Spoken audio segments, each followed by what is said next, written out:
welcome to Spill the Tea with Mrs. P. Hope you're all okay. It's the end of October, so you know at the beginning of the month I did Spill the Tea about our first miscarriage and baby loss awareness month, so I thought I'm going to end the month. I want to be supportive in this Spill the Tea. So the last one I did at the beginning, well, the last baby loss awareness month video I talked about our first miscarriage. Our two miscarriages were so completely different because with our second one we had children. Okay. Now some people will go, well, that makes it easier because at least you've got children, and yeah, there is some comfort in that. And I'm not going to say there's not, there is.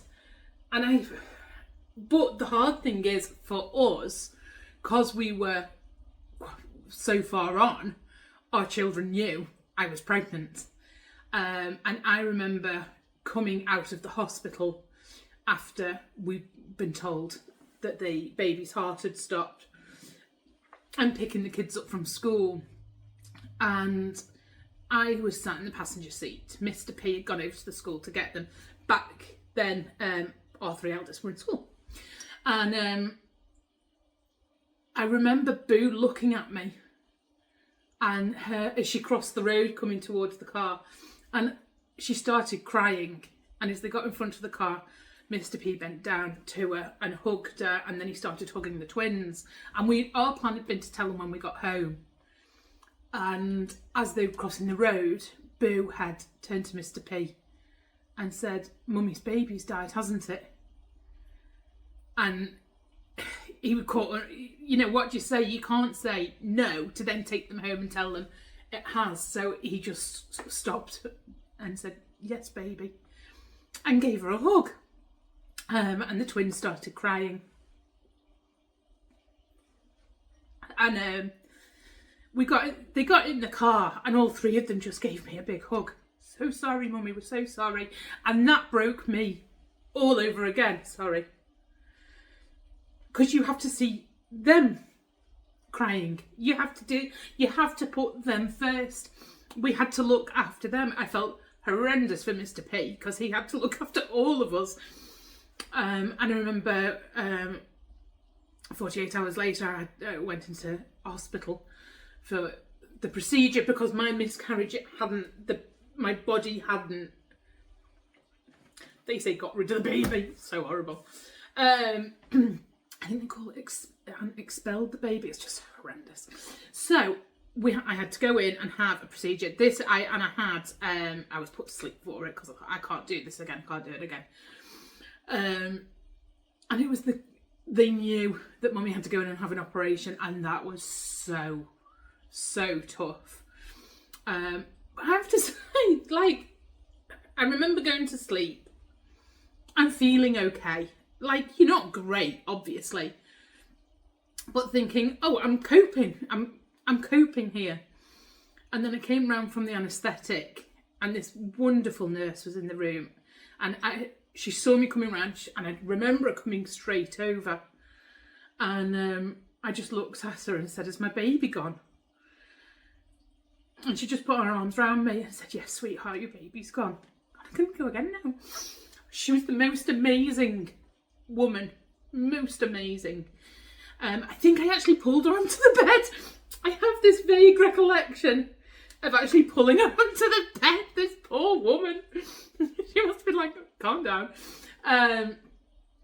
But the staff were all fantastic, absolutely fantastic. And then we got home that night. And we had to be there to support the children. They were only little, so I suppose for them it was a bit like a goldfish dying. Do you know what I mean? They don't comprehend the enormity of it, which is brilliant. That was brilliant for them, that they couldn't really comprehend it.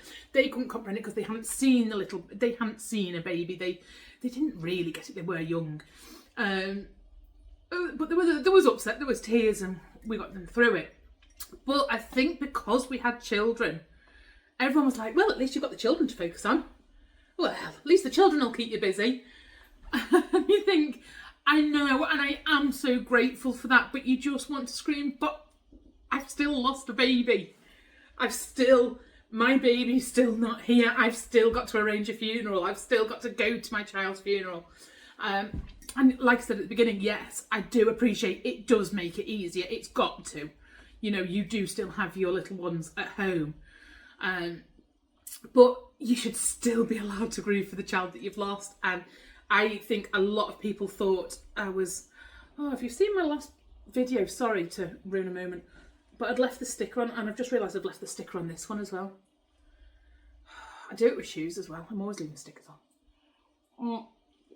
So, and I think it needs to be more normal for parents, because I'm not going to say mums, because dads have to grieve, or partners, you know, they have to grieve too. They've lost a child as well. You have to be able to grieve even if you have got children. People saying to you, at least you've got the kids to keep you busy, punch them in the face. Just punch them in the face, because you'll feel better. I think I said this on the last video. I don't condone violence, but I understand it in situations like this. I really do.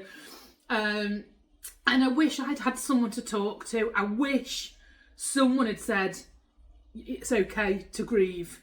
And like family and friends, you know, they were brilliant and stuff, but I don't think they realised if you've not been through it, you can't get your head around, you can't understand how someone's feeling. So they didn't know to say it's okay to grieve. They didn't know that we needed that little bit of a allowance. And I think that needs to be made more normal. It needs to be made acceptable for parents that have suffered a loss. To have that space and to be selfish and just think about them and what they've lost. Selfish is the wrong word, I suppose. But at the moment, so many people I know that have got children that have had miscarriages, and people go, oh, well, at least you've got such and such at home. You think, yeah, but I want such and such at home, obviously, but I wanted that baby as well. It doesn't make it any better. I'm still grieving. You know, it's like if you have two grandparents and one dies, no one turns around to you and go, at least you've got another one. They don't. If your mum and dad got it, like, I'm not wishing this on anyone, but if you've got your mum and dad, okay, and they're both living and they're both well, and one was to drop down dead, no one would say to you, you've still got another one, what are you crying for? So why, when you've had a miscarriage, are you expected to carry on just because you've got children at home? You shouldn't be. It doesn't mean you don't love those children that are at home. It means that you're dealing with the loss of the child that you wish was at home. That's my point. I think that explained it better. So, and I've seen so much heartache this week. And anyone who's gone through it, anyone who was lighting a candle in the wave of light on Thursday, God, you are so in my heart and in my thoughts. And I just take one day at a time. Just even if you wake up and go, get out of bed today, well done. That's it. You've done so. You've achieved something. If the next day you go, I'll get out of bed today and I'll have a shower, you've achieved two things. If it takes 2 weeks to have a shower, lie in bed and smell it. It's okay. Take that time for you to do what you need to do mentally. Okay? So I'm not going to harp on. I'm not going to drag it out. Probably because I'll start crying again. I wish you all lots of love and snuggles. And if it's something that you've gone through and you're still waiting for your perfect little baby to be here, just keep trusting it will happen. Okay, guys. I love you lots. Take care. Bye.